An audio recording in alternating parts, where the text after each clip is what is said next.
পরম প্রেমময় পরম দয়াল শ্রী শ্রী ঠাকুরের রাঙারাতুল চরণে এতক্ষণ যারা নামামৃত সুধা পান করলেন, তাদের মানব জীবন শ্রেষ্ঠ জীবনের একমাত্র উদ্দেশ্য ঈশ্বর প্রাপ্তি। তা যেন এই জীবনেই সফল হয়, এই কাতর প্রার্থনা। শ্রী শ্রী ঠাকুর আমাদের বললেন, সৎসঙ্গ হচ্ছে মানুষ তৈরির কারখানা। তবে কি আমরা অমানুষ আছি?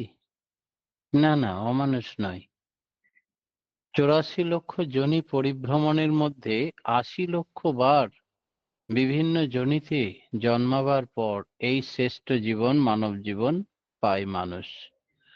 4 লক্ষ বার মানব জন্ম হয়, তারপরে ঈশ্বর প্রাপ্তি হয়। আমরা এই শ্রেষ্ঠ জন্ম পেয়েছি।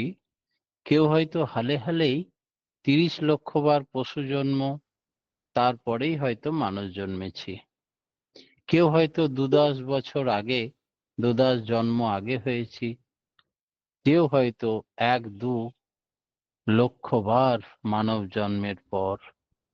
ঈশ্বর প্রাপ্তি হয়তো সদ্গুরুর দীক্ষা এবং সদ্গুরুর নাম ধ্যান সাধন ভজন পূর্ব পূর্ব জন্মের স্বীকৃতি নিয়ে হয়তো বেশ কয়েকবার জন্মাচ্ছেন। সাধারণ মানুষ অতি মানব, মহামানব, দেবমানবে পরিণত হয়েছেন। আর কেউ হয়তো হালে হালে এসছেন পশু জন্ম থেকে। এই দুই মানুষের মধ্যে ব্যবহার করলেই বোঝা যাবে দুজনের মধ্যে পার্থক্য কত। কিরকম? বলে মানুষ দুই প্রকারের হয়, মৌ মানুষ আর মাছি মানুষ। মাছি মানুষ নোংরা খুঁজে বেড়ায়, কার কি নোংরা আছে সেইটুকু সমালোচনা করে। আর মৌ মানুষ শুধু মধু খুঁজে বেড়ায়, কার কি ভালো আছে সেইটা নিয়ে সে সন্তুষ্ট থাকতে চায়। ঠাকুর বললেন, মন্দদর্শী যারা এক ঝলকে দেখে নেবে ভালোই মন্দ তারা। তাই যতই ভালো জিনিস থাক কোনো মানুষের, তার নামে জয় জয়কার হোক, দেশবাসী তাকে প্রণম্য বলুক, কিন্তু তার মধ্যে খারাপ জিনিসটাকে নিয়ে সে চর্চা করতে ভালোবাসবে, তার কারণ সে নিজে খারাপ। আয়নার সামনে দাঁড়ালে নিজেরই প্রতিচ্ছবিটা দেখা যায়। সেই জন্য ঘাবড়ে গেলে হবে না। ঠাকুর বলছেন যে তুমি চালিয়ে যাও, তোমার জয়যাত্রা শুরু হয়েছে। তোমার কেউ বিরুদ্ধে কিছু সমালোচনা করছে, দল বাঁধছে, গোষ্ঠীবদ্ধ হচ্ছে, তার মানে তোমার ঈশ্বরের পথে যাত্রা তীব্র গতিতে চলছে। তুমি ঘাবড়িও না। যারা আলোচনা সমালোচনা নিয়ে থাকলো তারা নরকগামী হলো, আর যার করলো সমালোচনা সে কলকল করে বেড়ে উঠল। শ্রী ঠাকুর সেই জন্য আমাদের মা ভয় দিয়েছেন। কয়েকদিন আগেই আচার্যদেব বলছিলেন, বর্তমান আচার্যদেব, যে ভক্তরা ত্রিপুরায় গিয়েছেন অবিনবাবু, শীতকাল, গরম জল দিয়েছেন খাবারের ফ্লাক্সে ভরে। উনি কথা বলতে বলতে বুঝতে পারেননি গরম জলটা মুখে ঢেলেছেন, আর সঙ্গে সঙ্গে পুড়ে গেছে, চাকা লেগে। তাই তিনি একটু বিকৃতভাবে কথা বলছিলেন, খুব ব্যথা ছিল, ফোসকা হয়েছে। সঙ্গে সঙ্গে মন্দদর্শীরা সেটাকে রেকর্ডিং করলো আর নেটে ছেড়ে দিল, নিয়ে বলল অবিনবাবু মদ খায়। আচার্যদেবের কানে এলো, বললে আমি তখনই বুঝলাম অবিনের এবার ঈশ্বর যাত্রা শুরু হয়েছে। তাই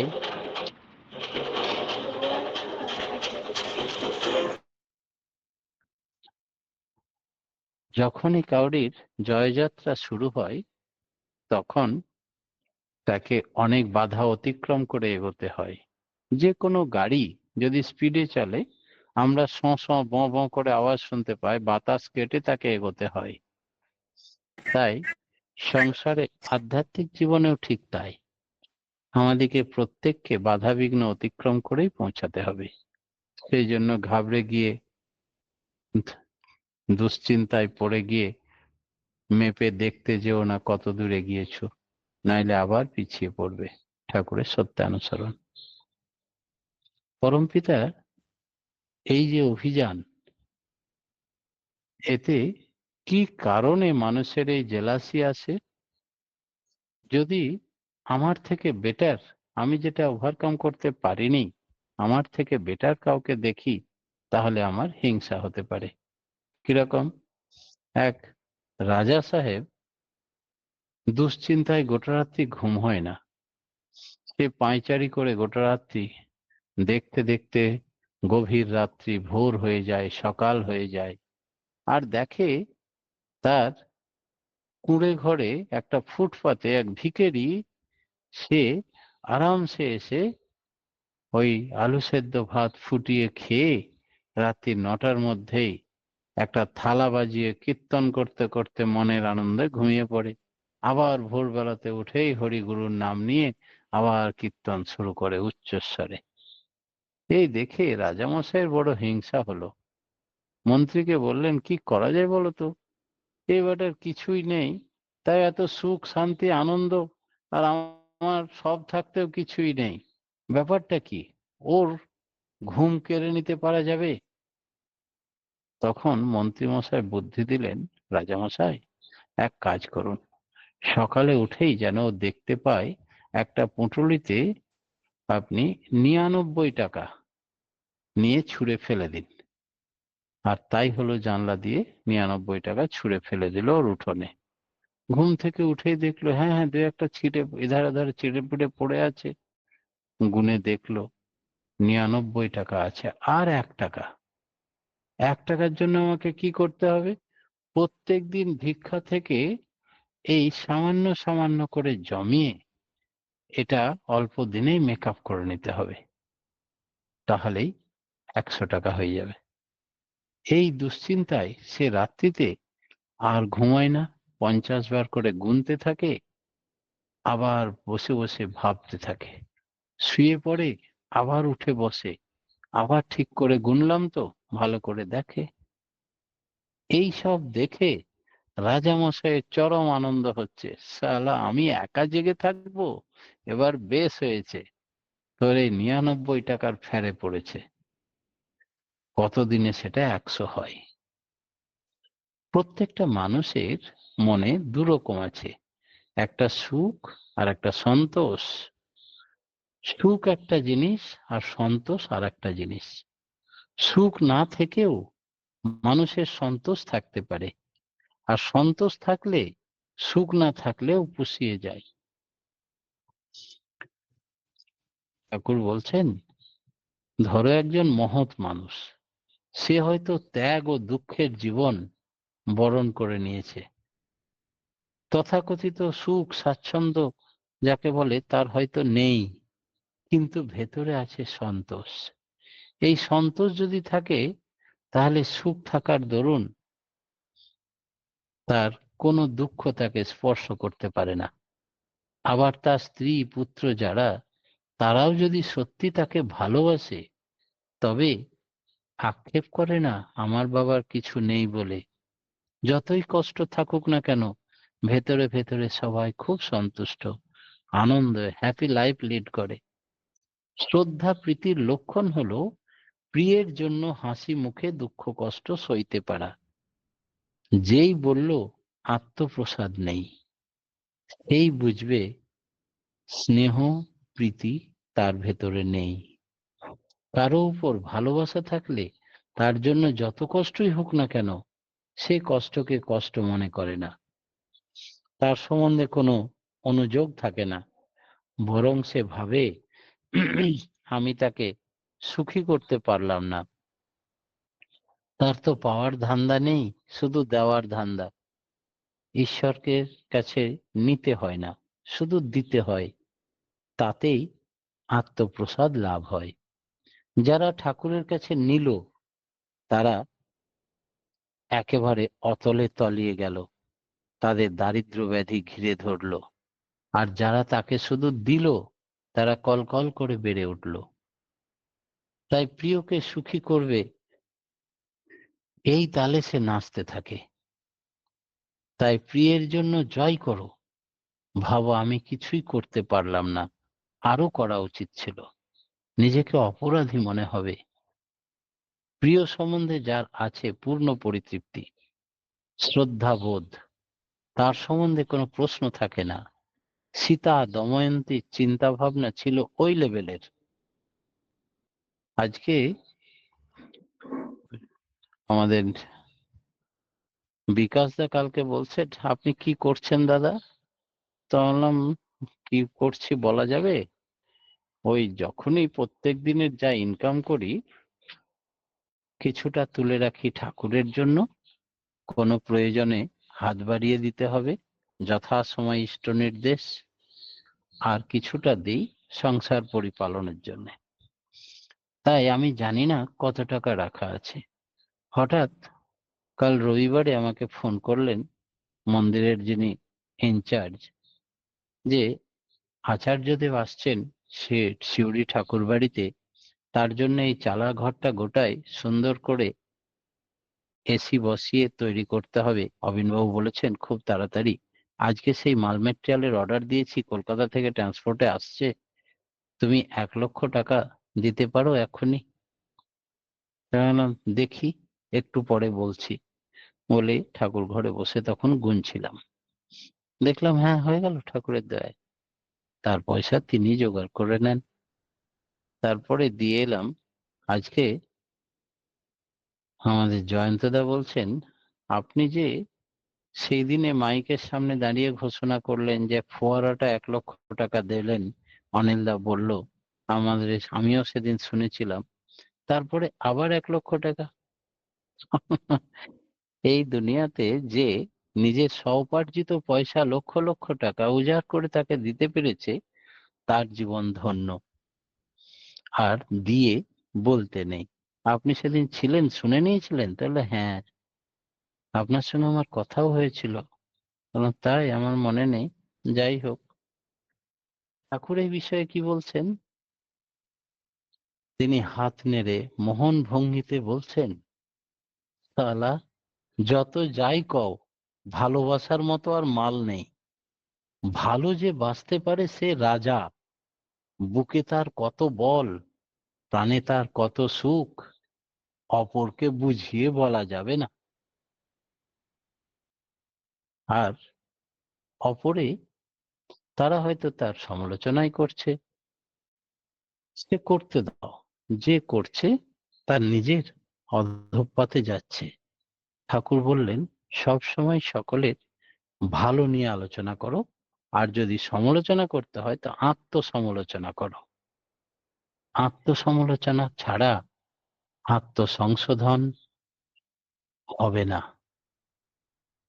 প্রথমে দেখতে হবে আত্মসংযম করব কেন। তার পিছনে আমরা দেখতে পাই, আমরা সত্তাকে চাই, প্রবৃত্তিকে নয়।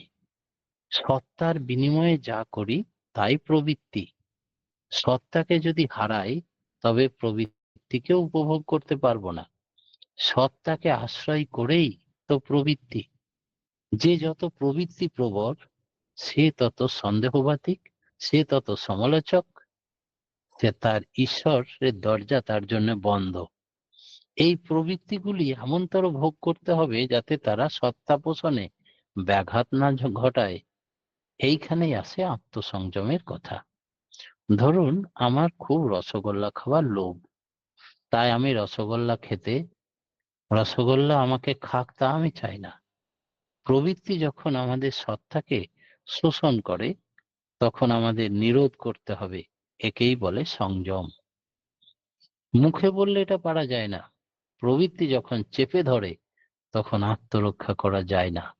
সেই জন্য সকলের উপরে হলো লাভ, ভালোবাসা, আদর্শের প্রতি একনিষ্ঠ সক্রিয় টান।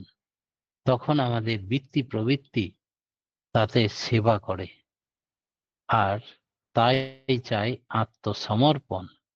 তখন তার প্রীতিকর কিছু করতে ইচ্ছা করে না। তিনি পছন্দ করেন না এমন কিছু করার কথা ভাবতেই কেমন লাগে। পিতৃমাতৃভক্ত ছেলে মেয়েরা সতী স্ত্রী, এমনকি একটা প্রভু ভক্ত কুকুরকে পর্যন্ত যদি দেখা যায়, তাহলে দেখা যাবে প্রত্যেকের জীবনে সংযম কত সহজ। এদের কসরত করে সংযম শিখতে হয়নি, ওই ভালোবাসায় প্রভুর প্রতি টান। খাবারের থালা সামনে রাখলেও কুকুরটা ক্ষুধার্ত অবস্থাতে থেকেও কখনো প্রভুর থালায় মুখ দিয়ে দেবে না। এই হচ্ছে সংযম। জোর করে সংযম শেখানো যায় না। আর বেফাস কাণ্ড জোর করে করলে বেফাস কাণ্ড কখনো ঘটে যেতেও পারে। প্রবৃত্তিগুলি মাথাচাড়া দিলে নিয়ন্ত্রণের বাইরে চলে যেতে পারে। সেগুলির মধ্যে আছে দ্বন্দ্ব। তাই আলাদা আলাদা কুৎসিতে থাকে, তাদের মধ্যে সঙ্গতি না থাকে, পরস্পর পরস্পরের সহায়ক না হয়, তাহলে সত্তার সেবা করা হলো না। একজন বিপন্ন হয়ে যাবে যদি সত্তা বিপন্ন হয়ে যায়। সমস্ত প্রবৃত্তি দিয়ে আদর্শকে ভালোবাসতে হয়, তাতে প্রবৃত্তিগুলি সংযত, সংহত, অ্যাডজাস্টেড হয়। এই হচ্ছে মানুষ তৈরি হওয়ার সহজ পথ। শুধু তাকে গভীরে ভালোবাসো। তোমাকে কেউ ইন্সপেক্টর পাঠায়নি সকলের খারাপগুলো আলোচনা করে সব খারাপগুলো তোমার ভেতরে বাসা বাঁধুক, এটা কাম্য নয়। প্রত্যেকে ঈশ্বরের সন্তান, তাই অসুর ভাব যার আছে দেবভাবও তার মধ্যে আছে। তুমি শুধু দেবভাব দেখো, তাহলে অসুর ভাব আর তোমার মধ্যে আসবে না। তাকে সুখী করব, ঠাকুর তাতে খুশি হবেন।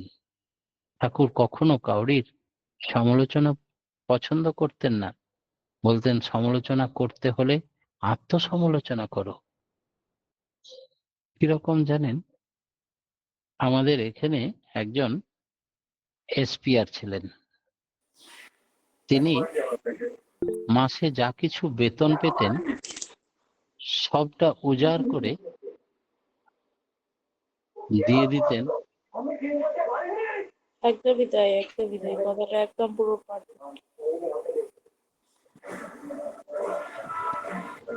দয়া করে আপনারা মিউট রাখুন।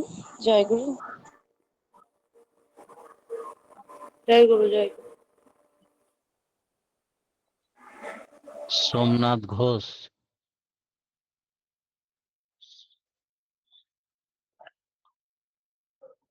তো সেই দাদাটি ফুড সাপ্লাই ইন্সপেক্টরের কাজ করতেন, আর দিনরাত ঠাকুর ছাড়া কিছু বুঝতেন না। যা কিছু বেতন পেতেন, বেতন হওয়ার সঙ্গে সঙ্গে কলকাতা 68 মন্দিরে থাকতেন ব্রহ্মাদা, তিনি নিজে বা তার প্রেরিত কোনো ভক্তকে পাঠাতেন, আর সম্পূর্ণ টাকাটা মুদিখানার দোকানের বিলটুকু মিটিয়ে বাকি টাকাটা তার হাতে দিয়ে দিতেন। এই ঘটনা সৎসঙ্গীরা আমরা প্রায় অনেকেই জানতাম। তাতেও তাকে সমালোচনার সম্মুখীন হতে হলো। ফুড সাপ্লাই ইন্সপেক্টর বলে ব্যাপার, ও প্রত্যেক দিনই তার বেতন হয়, ঘুষের টাকা এত হয়, সেই জন্যই দিতে পারে। কিন্তু আমি তাকে খুব কাছে থেকে জানি, এক পয়সা ঘুষ নেন না, কোনো সমালোচনার সম্মুখীন হয়ে তর্ক বিতর্কও করেন না, রেগেও যান না, মন খারাপও করেন না। একদম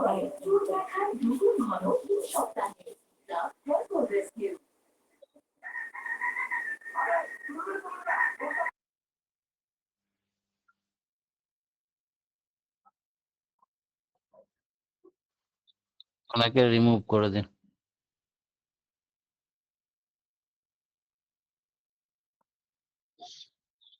তারপরে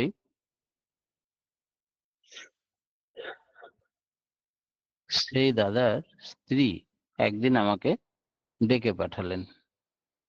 আমি গেলাম, বললেন তার নাম বিমল দাস, সৎসঙ্গ ঠাকুর বাড়ির পাশেই কলোনিতে থাকেন। নিয়ে আমি গিয়ে বললাম কি হয়েছে। তাহলে দেখুন, আমি একজন ফুড সাপ্লাই ইন্সপেক্টরের স্ত্রী, আমার কোনো গয়নাগাটি, ভালো কাপড় চোপড় কিচ্ছু নেই। লোকের বাড়িতে ভোজ কাজে গেলে আমার মাথা নত হয়ে যায়। আশেপাশে সাধারণ চাকরি করে যারা, তাদের স্ত্রীরাও অনেক সেজে গুজে যায়। আমার বাড়িতে জল পড়ে, মাটির বাড়ি, কিন্তু আমার এই মাটির বাড়িতে কিছু উপায় থাকে না রিপেয়ার করার। আমি এত কৃচ্ছ সাধনের মধ্যে দিন চালাই, আপনি এর একটা সুবিচার, সুষ্ঠু বিচার করে দিন। আমি জিজ্ঞেস করলাম, দাদা, বৌদি যেগুলো অভিযোগ করছে সেগুলো সত্য? বলে একেবারে সত্য। বললাম, কেন ঘরের প্রতি এরকম উদাসীন দেখেন না কেন? বলে, আচ্ছা, তুমি তো ঠাকুরের লোক, তুমি আমাকে বলো, আমার বাবা যদি বেঁচে থাকতেন, বাড়ির গার্জেন, তো আমি চাকরি পেতাম যদি তার ছেলে, তো বেতনটা কার হাতে তুলে দেওয়া আমার কর্তব্য? আমার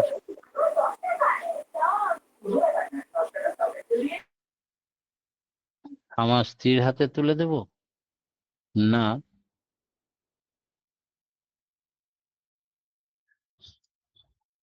আমার স্ত্রীর হাতে দেব না, বাবার হাতে দেব। আপনি বলুন। তখন আমি বললাম, দাদা, আপনি যে মহান উদার, আপনার সঙ্গে আমি সৎসঙ্গ করতে যাই, দেখেছি আপনি মুড়ি চিড়ে বেঁধে নিয়ে যান। এত কঠোরভাবে আপনি থাকেন কৃচ্ছ সাধনের মতো, পরিবারকেও সেই কৃচ্ছ সাধক করে তুলেছেন। একটা কথা বলতে পারি আমি, ঠাকুরের বলা আছে, যারা আমাকে দিল তারা কলকল করে বেড়ে উঠল, যারা তার সমালোচনা করলো তারা অধঃপথে গেল, আর যারা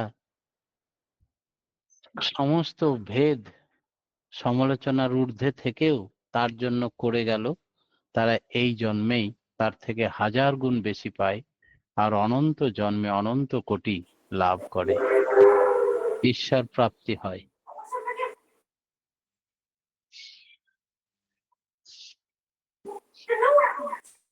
সরি দাদা, সোমনাথ ঘোষ দাদা, আপনাকে 4বার রিমুভ করছি, আপনি খুলছেন আর ইচ্ছাকৃত করছে, ইচ্ছাকৃত। সোমনাথ ঘোষ দাদা, আপনি কি আছেন এখানে? কি করছেন আপনি? বারে বারে ডিস্টার্ব করছে। 4বার রিমুভ করলাম, জয়েন করছে, আবার খুলে দিচ্ছে। জয় গুরু জয়। তো সেই দাদাটি ট্রান্সফার হলো পান্ডুয়াতে। পান্ডুয়াতে গিয়ে উনি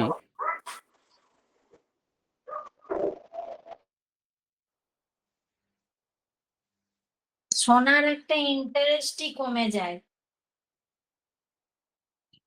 ভূতটাকে বের পান্ডুয়া, করবেন কি করে? ওকে ব্লক করে দিন, ওই রিমুভ করার পরেই ব্লক করে দিন, তাইলে আর ঢুকতে পারবে না।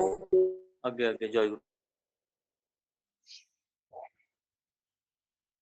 তারপরে আমি একদিন হাইকোর্ট থেকে ফিরছি, পান্ডুয়াতে ট্রেন চেঞ্জ করব বলে নেমেছি, হঠাৎ দেখি সেই দাদাটি আমাকে চেপে জড়িয়ে ধরলো, দেবু ভাই, তোমাকে দারুণ আনন্দের সংবাদ শোনাবো, তুমি যেদিন ওই কথাটি বলেছিলে তোমার বৌদিকে, সেই কথাটি সত্য হয়ে গেছে।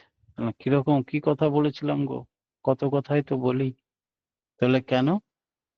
যারা এই জন্মেই সব উজাড় করে তাকে দেয়, তার হাজার গুণ ফেরত পায় এই জন্মেই, আর পরবর্তী জন্মে অনন্ত কোটি ফল লাভের অধিকারী হয়।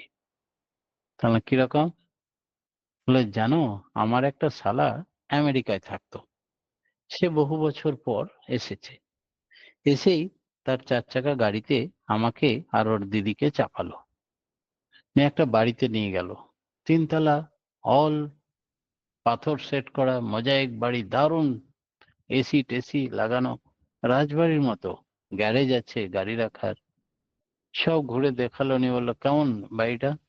খুব সুন্দর। আমি ভাবলাম আমেরিকার পয়সা, ওই কিনবে বোধহয়, কালকে সকালে চলে আসুন রেজিস্ট্রি অফিসে।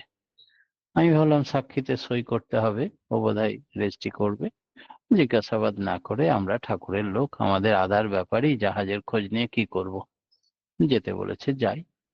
গেলাম, বলে এখানে সই করুন, এখানে টিপ দিন, এখানে অমুক করুন। তারপরে দেখি আমার নামে আর ওর দিদির নামে জয়েন্ট দলিল করে দিয়েছে, আর 4 চাকা গাড়িটাও ট্রান্সফার করে দিয়েছে আমাদের নামে। এখন বুঝো, আমি দোচালা ঘরের লোক, মাটির ঘরে থাকা লোক, আমাকে ঠাকুর রাজা বানিয়ে দিয়েছেন। তোমাকে একবার যেতেই হবে আমাদের বাড়িতে। বললাম তাই? বিমল দাসদা এত খুশি, এত খুশি। আর পরমপিতার দয়ায় এত কৃচ্ছ সাধন, এত কষ্ট করেছেন। ফুড সাপ্লাই ইন্সপেক্টর হাওয়াই চপ্পল ছাড়া যে ভালো জুতো জুটতো না। এই লোকটির এই প্রাপ্তি দেখে চোখে জল চলে এলো আমার। প্রভু নিজে হাতে গ্রহণ করেন আর নিজে চোখে সব দেখেন। আপনার কোনো চিন্তা নেই মা ভই, বিমলদা আপনার জীবন ধন্য। না তুমি বলেছিলে তাই সত্য হলো। তখন না না, আমি হরিদাস পাল, তিনি সব বলে রেখেছেন, আমি তার কথাটি বলেছিলাম মাত্র। মানব জীবনে মানুষের দুঃখ কষ্ট বা সংকীর্ণতা বা পাপের কারণেই নিজের নিজের কর্মফল ভোগ করে মানুষ। প্রকৃত মানুষ হতে গেলে যেগুলো ওভারকাম করতেই হবে, না হলে দেব মানুষে পরিণত হবে না। এর জন্য চাই ধৈর্য, শৌর্য, অধ্যাবসায়, নিষ্ঠা, প্রেম, ভালোবাসা আর এক কেন্দ্রিকতা। এটা না হলে কি হবে? প্রকৃতির থেকে সে বঞ্চিত হয়ে যাবে। কিরকম? এই সম্বন্ধে একটা ছোট্ট গল্প বলবো। যে ধৈর্যহারা, শৌর্যহারা যারা অল্পতেই ভেঙে পড়ে, সমালোচনা করে, দলবদ্ধ হয়, গোষ্ঠীবদ্ধ হয়, আঘাত করে, তাদের কি হয়? প্রজাপতি আর একটা দয়ালু ব্যক্তি। একদিন একটা লোক তার বাগানে একটা প্রজাপতির রেশম গুটি কুড়িয়ে পেল। সে সেটা ঘরে নিয়ে এসে কাছে রাখলো আর সেটার প্রতি প্রত্যেকদিন নজর রাখতো। একদিন দেখলো সেই গুটিটির মধ্যে একটা ছোট্ট ছিদ্র দেখা গেল। সেই ছিদ্র দিয়ে বের হওয়ার জন্য প্রজাপতিটি প্রাণপণ চেষ্টা করতে লাগলো। সেই লোকটি ঘন্টার পর ঘন্টা বসে প্রজাপতির এই মুক্ত হওয়ার সংগ্রাম, রেশম কীটটির সেই ছোট্ট ছিদ্র দিয়ে প্রজাপতি তার নিজের দেহটিকে বার করার যে প্রচেষ্টা, সেটা দেখতে লাগলো। কিন্তু কিছুতেই প্রজাপতিটির সেই চেষ্টা সফল হলো না। লোকটি মনে হলো প্রজাপতির যতদূর চেষ্টা করার সে তো করছে, এর চাইতে আরো বেশি কিছু করা দরকার। তাই প্রজাপতিটিকে রেশম গুটি থেকে বের করার জন্য সাহায্য করবে বলে ঠিক করলো। সে একটি কাঁচি নিয়ে এলো, সেই গুটির ছিদ্রের অংশটিকে কেটে দিল। এর ফলে প্রজাপতিটি সহজেই বেরিয়ে গেল। প্রজাপতিটি ছিল বৃদ্ধিপ্রাপ্ত দেহ, তুলনায় পাখা দুটি ছোট এবং কুঞ্চিত, পূর্ণ পাখা বড় পায়নি। লোকটি ক্রমাগত প্রজাপতিটিকে লক্ষ্য করছিল, কেননা সে আশা করেছিল যে কোনো মুহূর্তে প্রজাপতির পাখা বৃদ্ধিপ্রাপ্ত হবে এবং ডানা দুটি খুলে দিয়ে সে উড়ে চলে যাবে, দেহের উপরে ভর দিয়ে উড়ে যেতে পারবে। কিন্তু বাস্তবে তা হলো না। প্রকৃতপক্ষে বাকি সারাটা জীবনই এই প্রজাপতিটাকে ওই ছোট্ট ডানা নিয়ে আর এই দেহটাকে মাটিতে গুটি গুটি টেনে টেনে নিয়ে বেড়াতে হলো, আর কখনোই উঠতে সক্ষম হলো না। এমন হলো কেন? কারণ লোকটির প্রজাপতির প্রতি দয়া দেখাতে গেল। দয়া তিনিই করতে পারেন, দিয়ে পাওয়া, তার নাম দয়া। বিধাতা পরমেশ্বর, তিনি একমাত্র সকলের স্রষ্টা, তিনি সব জানেন, প্রত্যেকের মরকজ। আমরা উপযাজক হয়ে যে দয়া করতে যাই, তাতে ভালো করব না খারাপ করব জানা নেই। প্রজাপতিটাকে তাড়াতাড়ি উঠতে দেখার বাসনায় লোকটি প্রজাপতির সেই সর্বনাশটি করলো। কেননা ভগবানের অবস্থান অনুযায়ী প্রাকৃতিকভাবে সেই রেশম গুটির ছিদ্রটি দিয়ে আরো সংগ্রাম করে প্রজাপতিটিকে বের হতে পারত। এই সংগ্রামের ফলে তার গুটি থেকে বের হওয়ার ফলে প্রজাপতির দেহ থেকে এক ধরনের তরল রস সিক্রেশন হতো। সেই রস সিক্রেশনের সঙ্গে সঙ্গে সামঞ্জস্যভাবে প্রজাপতির ডানা বৃদ্ধিপ্রাপ্ত হতো এবং পূর্ণ ডানা মিলে সে উঠতে পারত। কিন্তু অকালে তাকে অপারেশন করে বার করে দেওয়াতে সেই রস সিক্রেশনও হলো না, আর গুটি থেকে মুক্তি পেল, কিন্তু ওড়ার ক্ষমতা হারিয়ে ফেলল।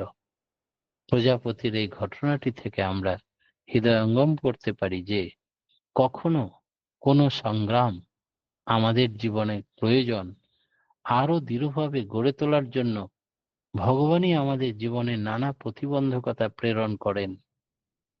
তিনি সৎ চিত আনন্দময়, তিনি চেতন শক্তি, তিনি বিবেক স্বরূপ।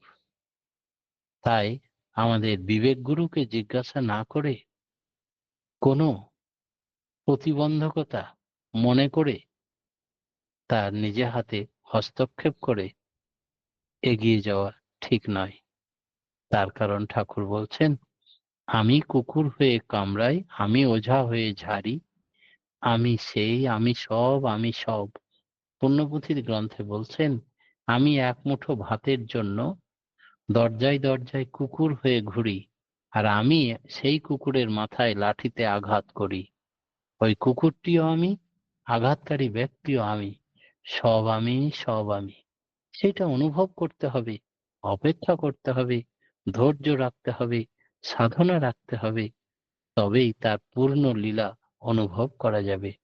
প্রজাপতিকে বার করে দিলেই তাকে সারা জীবনের উড়ার ক্ষমতা নষ্ট করে দেওয়া ঠিক হবে না। সেই জন্যে ধৈর্য, অধ্যাবসায়, সাধনা হচ্ছে আধ্যাত্মিক জীবনের অঙ্গ। পরমপিতার রাঙারাতুল চরণে প্রত্যেকের সার্বিক মঙ্গল প্রার্থনা জানিয়ে আজকের মতো আমার ক্ষুদ্র বক্তব্য এখানেই শেষ করলাম। জয় গুরু। জয় গুরু দাদা। অপূর্ব অপূর্ব ইষ্টব কথা আমরা শুনলাম।